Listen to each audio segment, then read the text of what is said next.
മലയാള സിനിമയുടെ ചാകരക്കാലം എന്ന് പറയുന്നത് വിഷുക്കാലം, ഓണം, ക്രിസ്മസ് ഈ കാലങ്ങളിലൊക്കെ തന്നെയാണ്. പ്രത്യേകത എന്ന് പറയുന്നത് അന്ന് സ്കൂളിലൊക്കെ അവധിയായിരിക്കും. അന്ന് കുടുംബ പ്രേക്ഷകർ കൂടുതലായിട്ട് സിനിമ കാണാൻ വേണ്ടി ആഗ്രഹിക്കും, എത്തും. അങ്ങനെ റിലാക്സ് ചെയ്യുന്ന സമയമാണ് വിഷു, ഓണം, ക്രിസ്മസ് കാലങ്ങളിലൊക്കെ. അനേകം മലയാള സിനിമകൾ അന്ന് റിലീസ് ആവുകയും ചെയ്യും. ഈ കഴിഞ്ഞ വിഷുക്കാലത്ത് നമ്മളെ കോരിത്തെരിപ്പിച്ച ചിത്രങ്ങളായിരുന്നു വാഴ, ആട് 2, അതുപോലെ ദൃശ്യം 3. എല്ലാം ആദ്യ പാട്ടിൻ്റെ രണ്ടാം ഭാഗമോ മൂന്നാം ഭാഗമോ ഒക്കെ ആയിരുന്നു എന്നുള്ളതും ഒരു ആകസ്മികമായി മാറി. എല്ലാ ചിത്രങ്ങളും വാഴയും ദൃശ്യമൊക്കെ 200 കോടിയും കടന്ന് മുന്നോട്ട് നീങ്ങുന്നത് നമ്മൾ കണ്ടു. ആട് 2 100 കോടി കടക്കുന്നതും നമ്മൾ കണ്ടു. 2025 കാലഘട്ടം നമ്മൾ നോക്കുമ്പോഴും ആ വിഷുക്കാലത്തും അനേകം ചിത്രങ്ങൾ തിയേറ്ററിൽ നിന്ന് കോടികൾ വാരുന്നത് നമ്മൾ കണ്ടു. എമ്പുരാനിൽ തുടങ്ങി ലോകയും തുടരുമൊക്കെ ആ കാലത്തെ വമ്പൻ ഹിറ്റുകളായ ചിത്രങ്ങളായിരുന്നു ഈ ഓണക്കാലത്ത്. അപ്പോൾ ഈ കാലത്തെ ഈ പ്രാവശ്യത്തെ വിഷുവും കഴിഞ്ഞു. ഇനിയും മലയാള സിനിമ നോക്കിയിരിക്കുന്നത് ഒരു ഓണക്കാലത്തിന് വേണ്ടിയാണ്. ഓഗസ്റ്റ് മാസമാണ് ഇപ്രാവശ്യം ഓണം. ഓണത്തിന് മുന്നോടിയായിട്ട് 20-ാം തീയതി റിലീഫാകുന്ന ചിത്രമാണ് നമ്മുടെ ദുൽഖറിൻ്റെ ഐ ആം ദി ഗെയിം എന്ന ചിത്രം. നഗാഫ് ഹിയായത്ത് സംവിധാനം ചെയ്യുന്ന ചിത്രമാണ് ഐ ആം ദി ഗെയിം. ദുൽഖറിനെ സംബന്ധിച്ച് ദുൽഖറിന് പറ്റിയൊരു എതിരാളി കൂടി ഈ പ്രാവശ്യം ഓണക്കാലത്തിന് ഉണ്ട് എന്നുള്ളതാണ് ഒരു പ്രത്യേകത. മറ്റാരുമില്ല, പൃഥ്വിരാജ് സുകുമാരൻ തൻ്റെ ഖലീഫ എന്ന ചിത്രവുമായിട്ട് എത്തുന്നു. സംവിധായകൻ വൈശാഖാണ്, പുലിമുരുകൻ വൈശാഖ്. അങ്ങനെ ഈ 2 പടം കൂടെ ക്ലാഷ് റിലീഫാണ് ഈ പ്രാവശ്യം ഓണത്തെ സംബന്ധിച്ച് സംഭവ ബഹുലമാക്കി മാറ്റുന്നത്. മറ്റനേകം ചിത്രങ്ങൾ ഈ ഓണ സമയത്തുണ്ട്.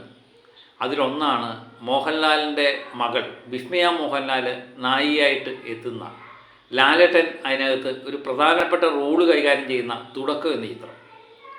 ചിത്രങ്ങൾ പലതും അണിയറയിൽ ഒരുങ്ങുന്നുണ്ട്.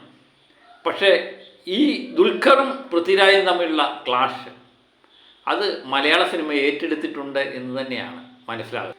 ദുൽഖറിനെ സംബന്ധിച്ചും പൃഥ്വിരാജിനെ സംബന്ധിച്ചും ഒരു വമ്പൻ പരാജയം കണ്ടതിന് ശേഷമാണ് പുതിയ ചിത്രമായി രംഗപ്രവേശം ചെയ്യുന്നത്. ഏറ്റവും വലിയ പരാജയമായ ചിത്രമായിരുന്നു കിങ് ഓഫ് കൊത്ത എന്ന 2023 വളരെ പ്രതീക്ഷയോടെ കാത്തിരുന്ന് ഇറക്കിയ ചിത്രം.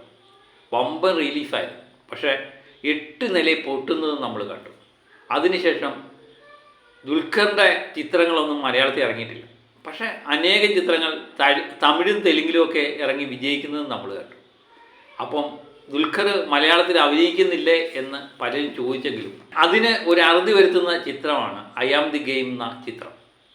ഓഗസ്റ്റ് 20-ാം തീയതി റിലീഫ് ചെയ്യും. അതുപോലെ തന്നെ പൃഥ്വിരാജ് ബിലായിത്ത് ബുദ്ധ എന്ന പ്രതീക്ഷയുള്ള ചിത്രമായിരുന്നു. അത് 8 നിലയിൽ പൊട്ടുന്നത് നമ്മൾ കണ്ടു. അതിനുശേഷം വൈശാഖ് സംവിധാനം ചെയ്യുന്ന ഖലീഫയുമായിട്ട് പൃഥ്വിരാജ് എത്തുന്നു. ഈ 2 ചിത്രങ്ങൾ ഏറ്റുമുട്ടുമ്പോൾ ഇതിനകത്ത് ചെറിയ ഒരു മേൽക്കൊയ്മ ഖലീഫ എന്ന ചിത്രത്തിനാണ് എന്ന് ഞാൻ പറഞ്ഞു കഴിഞ്ഞാൽ അതിശയിക്കാനൊന്നുമില്ല. കാരണം മറ്റൊന്നുമല്ല, മലയാളത്തിലെ ഏറ്റവും വലിയ ക്രൗഡ് പുള്ളറായ ലാലേട്ടൻ ഈ ചിത്രത്തിൽ 5-10 മിനിറ്റ് വന്നു പോകുന്നുണ്ട് എന്നാണ് പറയുന്നത്. ഇതേതായാലും ഖലീഫയ്ക്ക് അല്പം മുൻതൂക്കം കൊടുക്കുന്നുണ്ട്. അതിനുശേഷം ഏത് ചിത്രമാണ് പോസിറ്റീവ് നേടുന്നത് എന്നനുസരിച്ചാകാം ഓണച്ചിത്രങ്ങളിൽ ഏത് ചിത്രം തൂക്കും എന്ന് നമ്മൾ അറിയാൻ പോകുന്നു. അതുകൂടാതെ ഈ 2 വമ്പൻ റിലീഫിനിടയിൽ പെട്ട് ഏതെങ്കിലും ഒരു കുഞ്ഞൻ ചിത്രം സൂപ്പർ ഹിറ്റായാലും അതിശയിക്കാനില്ല. ഈ 2 ചിത്രങ്ങൾ പരാജയപ്പെടുകയും ഒരു കുഞ്ഞൻ ചിത്രം വിജയിക്കുകയും ചെയ്താൽ അതും അതിശയോക്തിയൊന്നുമില്ല. പണ്ടും ഇങ്ങനെ സംഭവിച്ചിട്ടുണ്ട്. പണ്ടത്തെ ക്ലാഷ് റിലീഫുകൾ മമ്മൂട്ടിയും മോഹൻലാലും തമ്മിൽ വമ്പൻ ചിത്രങ്ങളുമായിട്ട് ഏറ്റുമുട്ടുമ്പോൾ അതിനിടയിൽ സത്യനന്ദിക്കാൻ്റെയോ കമലിൻ്റെയോ അല്ലെങ്കിൽ ജയറാം നായകനായോ ചിത്രങ്ങൾ വന്ന് സൂപ്പർ ഹിറ്റ് അടിച്ചിട്ട് പോകുന്നത് നമ്മൾ കണ്ടിട്ടുണ്ട്. മലയാള സിനിമയിൽ ഇതൊന്നും വലിയ കാര്യമില്ല.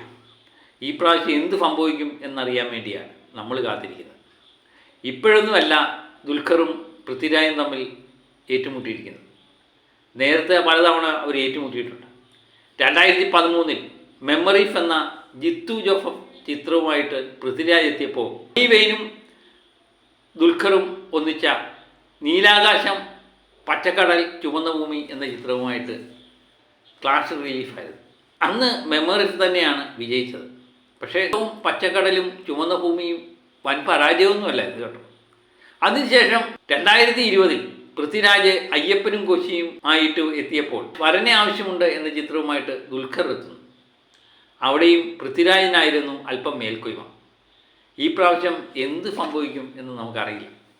അയാം ഗെയിമാണോ ഖലീഫയാണോ മലയാള പ്രേക്ഷകരെ ഇളക്കി മറിക്കാൻ സാധ്യതയുള്ള ചിത്രം എന്ന് നിങ്ങൾ കമൻറ്റ് ചെയ്യുക. അതുപോലെ അനേകം ചിത്രങ്ങൾ അണിയറയിൽ ഒരുങ്ങുന്നുണ്ട്. അതിനിടയിൽ ഏറ്റവും ശ്രദ്ധേയമായ ഒരു ഏറ്റുമുട്ടൽ തന്നെയാണ് പൃഥ്വിയും ദുൽഖറും തമ്മിലുള്ള ഏറ്റുമുട്ടൽ. കാത്തിരിക്കാം അതിൻ്റെ റിസൾട്ട് അറിയാൻ വേണ്ടി. അതുതന്നെയാണ് ഈ പ്രാവശ്യത്തെ ഏറ്റവും വലിയ ഓണസമ്മാനം. എന്ത് കരുതുന്നു എന്നുള്ളത് കമൻ്റായിട്ട് എഴുതുക. അപ്പോൾ മറ്റൊരു വീഡിയോയുമായിട്ട് വീണ്ടും ഞാൻ എത്തും വരെ ഓക്കെ ബൈ.